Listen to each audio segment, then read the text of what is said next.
আপনারা বাংলাদেশের ভিতরে ঢুকে এই দেশের সূর্য সন্তানদেরকে হত্যা করে পার পেয়ে যাবেন, তাহলে আমরা বলবো আমাদের যেরকম গুম হারাম হয়ে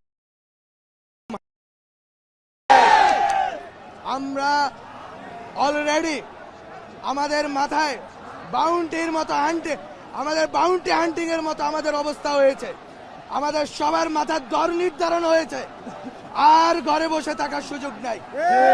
আমরা এবার নামছি, 5 আগস্টের আগেও নেমেছিলাম, শহীদই হব, শহীদী মৃত্যু হব সেই আকাঙ্ক্ষা নিয়ে আমরা আবারও নেমেছি। যদি মৃত্যু হয় আমাদের শত্রুদেরকে মোকাবেলা করে মরবো আমরা।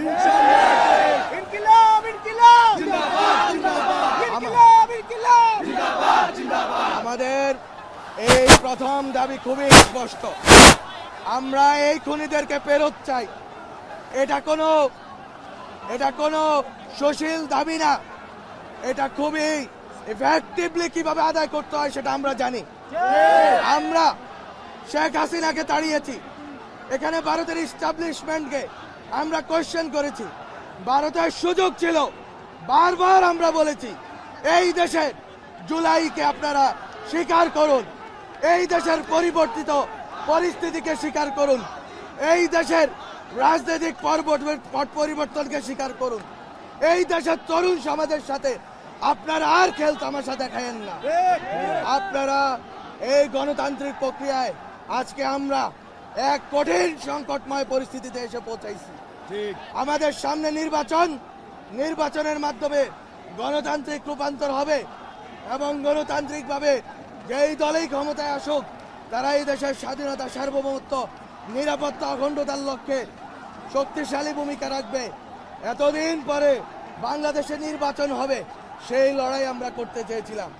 কিন্তু যদি আপনারা মনে করেন একজন শরীফ ওসমান হাদির আপনারা গুলি করে এই দেশে অস্থিতিশীলতা, ভয়, আতঙ্ক ছড়িয়ে নির্বাচন বন্ডুল করবেন, সেই স্বপ্ন আমরা বাস্তবায়ন করতে দিব না।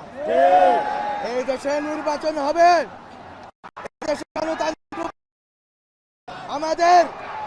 আমাদের রক্তে লেখা এই সংস্কারগুলো এই যে কোনো মূল্যে বাস্তবায়নের দিকে এগোতে হবে। এই দেশে খুনি হাসিনা এবং তার যত সহযোগী দোসর আছে তাদের বিচার হবে। এগুলো কোনো ফাঁকা বুলি না।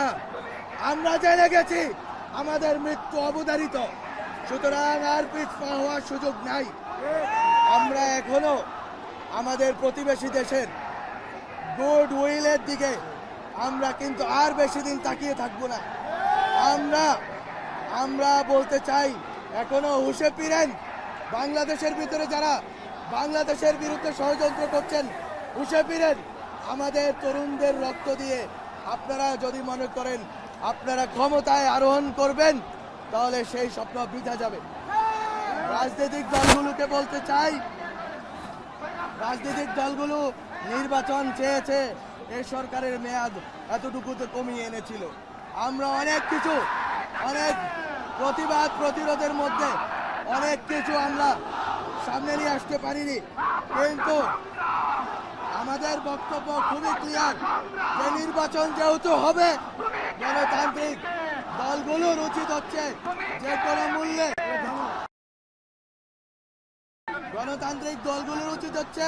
যে কোনো মূল্যে আমাদের এই আন্দোলন, এই লড়াইকে গণতান্ত্রিক এবং নিয়মতান্ত্রিক ভাবে লড়াইয়ের ক্ষেত্রে সহযোগিতা করা, ঐক্যবদ্ধ হওয়া এবং আমাদের মধ্য থেকে যে কোনো ধরনের হঠকারী রাজনীতিকে দূর করা।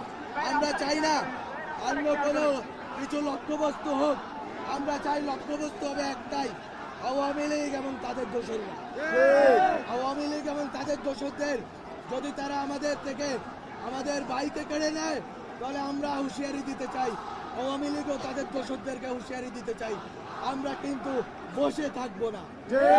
আমরা আজকের এই আন্দোলন এবং এই যে লড়াই আমরা শুরু করলাম এবং এই যে অবস্থান কর্মসূচি আমাদের ওসমান হাদির খুনিদেরকে ফেরত না দেওয়া পর্যন্ত অব্যাহত থাকবে এবং অব্যাহত থাকবে। দরকার নেই। আমাদের এই অবস্থান অব্যাহত থাকবে এবং আমাদের ওসমান হাদির খুনিদেরকে ফেরত দিতে হবে ততক্ষণ পর্যন্ত রাজনৈতিক দলগুলো, সামাজিক শক্তিগুলো, জুলাইয়ের পক্ষে সকল শক্তি আজ আর ভেদাভেদের সুযোগ নেই। অনেক ভেদাভেদ আছে, আজ ভেদাভেদের সুযোগ নাই। সকল ভেদাভেদ ভুলে সকল দলমত নির্বিশেষে সবাইকে আমাদের ওসমান হাদির এই শ্রদ্ধার জন্য, ওসমান হাদির স্মৃতি রক্ষার্থে সবাইকে ঐক্যবদ্ধ হয়ে আমাদেরকে এই লড়াইয়ে জিততেই হবে। এই লড়াই জিতে আমরা নির্বাচনে যাব। নির্বাচনের মাধ্যমে এদেশে গণতান্ত্রিক রূপান্তর এবং সংস্কার হবে। শহীদ শরীফ ওসমান হাদির গঠনমূলক রাজনীতির দিকে আমরা এগোবো ইনশাআল্লাহ। ইনকিলাব জিন্দাবাদ, ইনকিলাব মুজিববাদ, মুজিববাদ ইনকিলাব, ইনকিলাব মমতা জনতা, যা প্রশ্ন সংগ্রাম,